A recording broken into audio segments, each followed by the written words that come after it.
Hello, friends. I'm Brian, and this is Gizmo Board Games.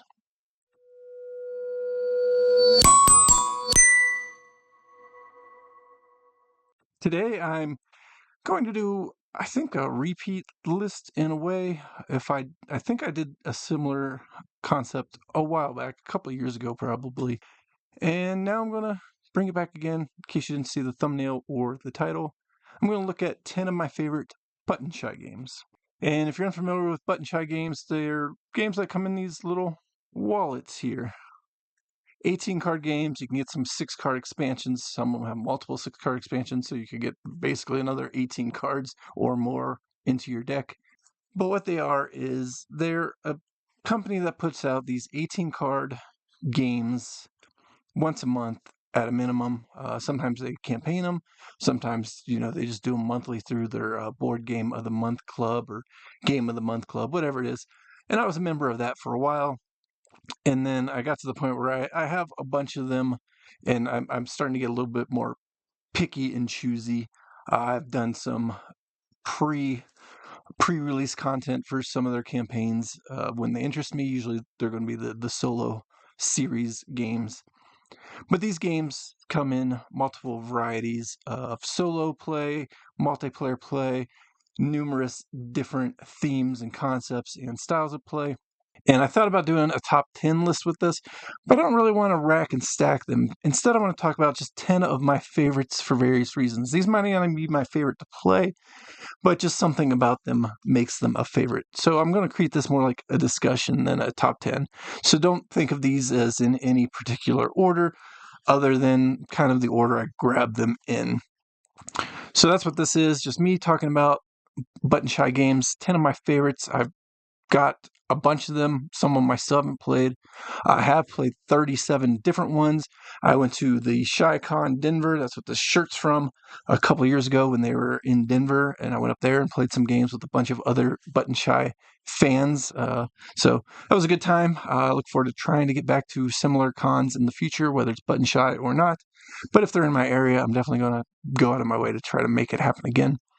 Enjoyable game company, good people. And figured I'd talk about 10 of my favorites now that I've got even more under my belt. I'm going to start off with one of the ones that just stands out to me. This might not be a favorite one to play. In fact, I haven't touched this in quite a long time.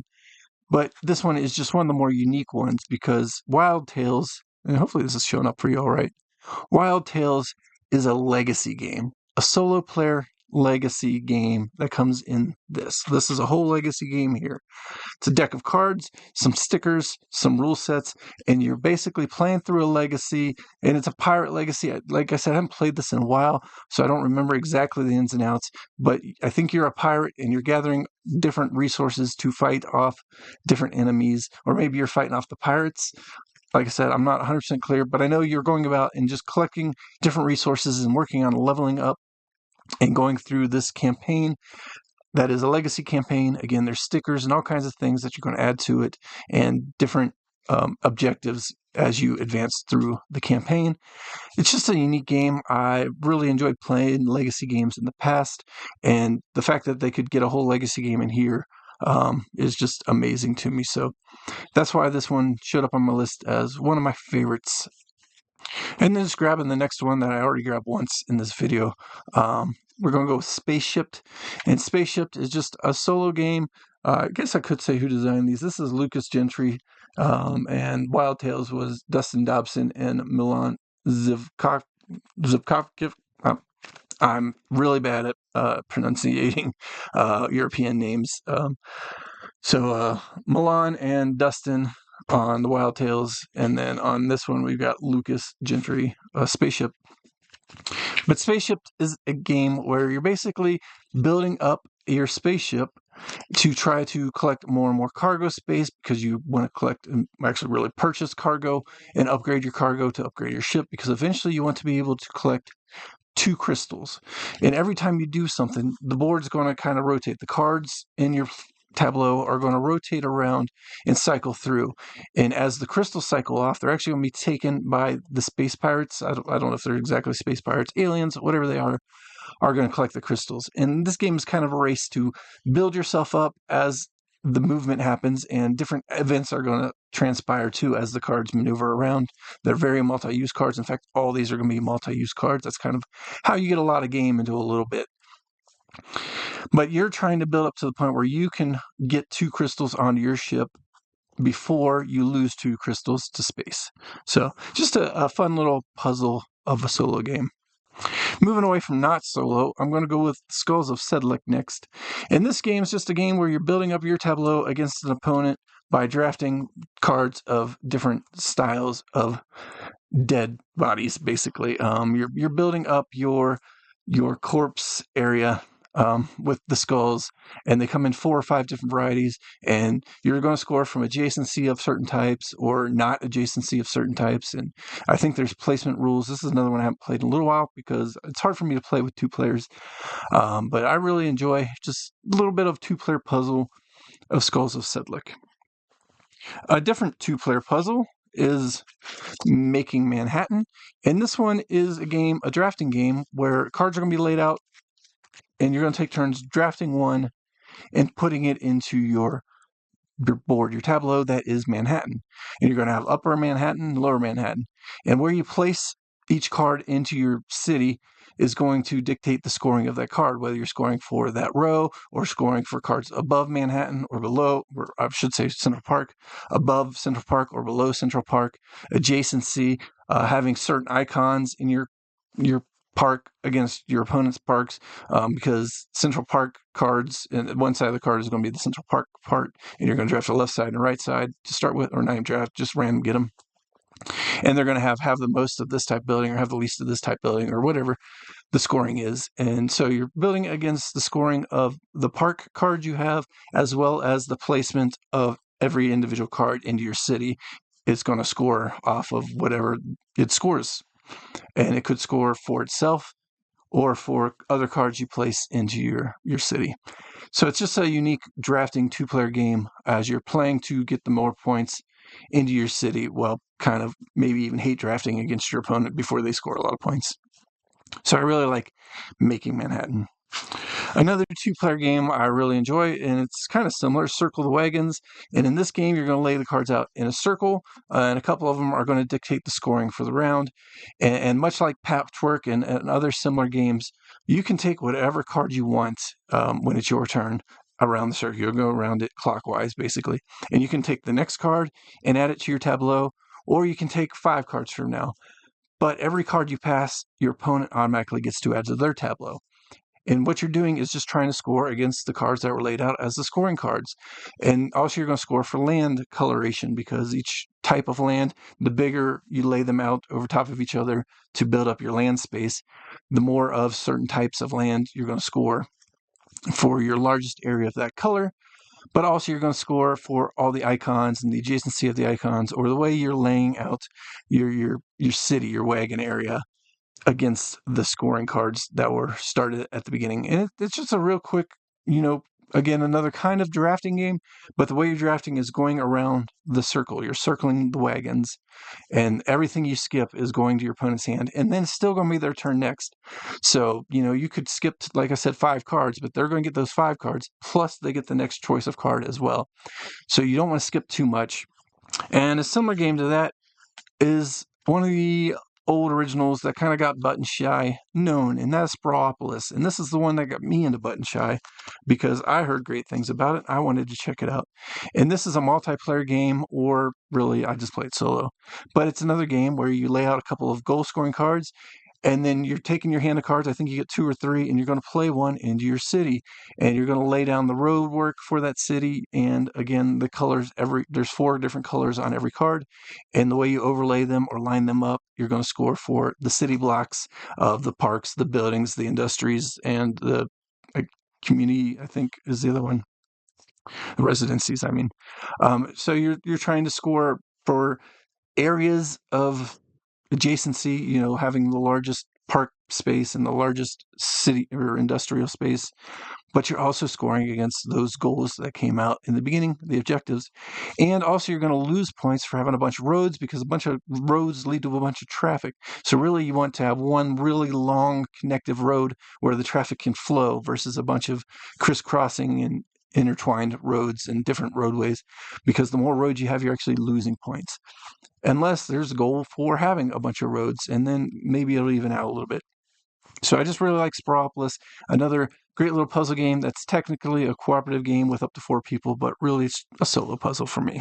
And the last 2-player game I kind of want to talk about is Pizza Pizza Yum Yum. And I stopped talking about who these were.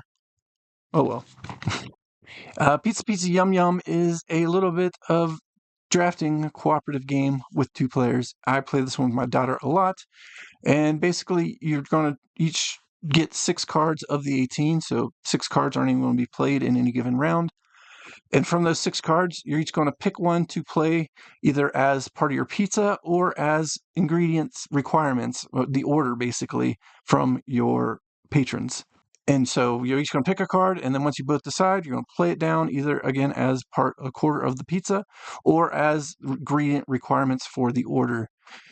And then you're going to pass the other cards to your partner, and you're going to do it again and again until you have 4 of those cards laid out as a pizza and 2 of those cards laid out as the order requirements.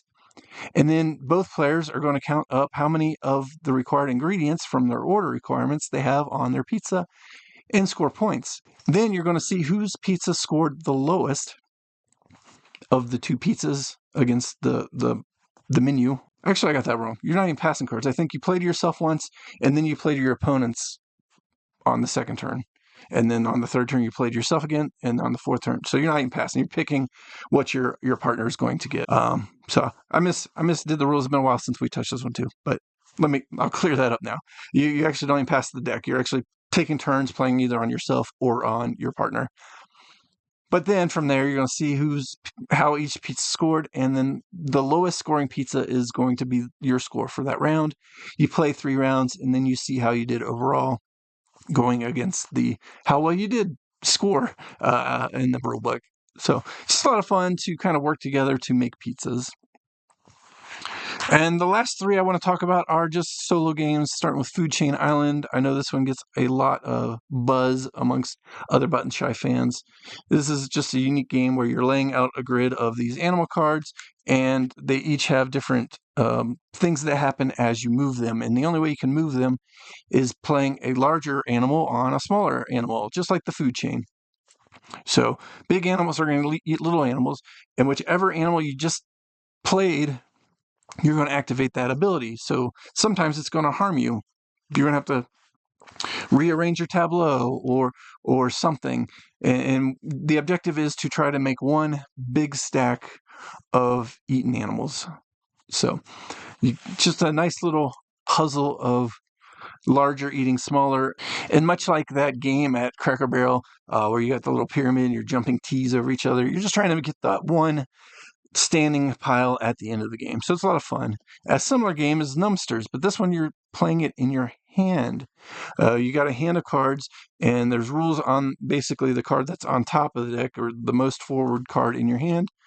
You can either activate that ability to rearrange your hand, or you're going to pull out cards in between 2 adjacent numbers. It's based on the joke, I guess, why I was 6 afraid of 7, because 7, 8, 9. So what you want to do is have the 8 eat the 9, or the 4 eat the 5, or whatever the case is. You can either do that if those 2 cards are together in any part of your hand, and then you'll pull the one out, and then you rotate your hand around, or you can activate the 1 card on front to rearrange your hand to set yourself up to be able to do that. So this is just another one of those. I'm trying to get 1 card left, and the 8, I think it is, can never be the top card. If the 8 ends up in front, you lose automatically. So you want to get down to the point where you're playing your last card out and leaving just the 8 behind. Another little puzzle where you're just trying to narrow down the deck to nothing. And then the final game I want to talk about is Rove. And this game is a game where you've got a little bit of a puzzle set out, and you're going to kind of match the puzzle picture of the card that's out by following the rules of the robots in their movement. And you only get so many movements in a round. And if you can match the requirements of the puzzle, both icon and shape of the card layout, then you'll draw another card on top, and that'll earn you some extra movement points and things like that. And I know this one's been remade numerous times. I think there's 2 or 3 different editions on top of all the expansion content. So I know people have really liked this one. It's nice, another fun solo puzzle, and that is Rove. So there you have it, in no particular order, 10 of my favorite Button Shy games. And again, these are just nice games, pocket-sized games. I carry 1 or 2 around in my pocket, or when I'm traveling, you play some of them on a plane with no problem because they just don't take up any space. And they're relatively inexpensive, so if you want to check them out, check out buttonshy.com. I think is their email, or not their email, but their address. And again, they've got a game of the month thing you can sign up for. I believe it's still active. So if you're interested, check out Button Shy. Again, they've got so many themes, so many styles of game. It's just a lot of fun. Little pocket games, wallet games that I really enjoy. So I wanted to give them another shout out by talking about 10 of my favorites. If you like this video, go ahead and give me a thumbs up. Comment below of your favorite Button Shy games. And of course, subscribe if you want to come back for more of my content. I try to release 1 new video every week. So I will see you in the next one. Bye.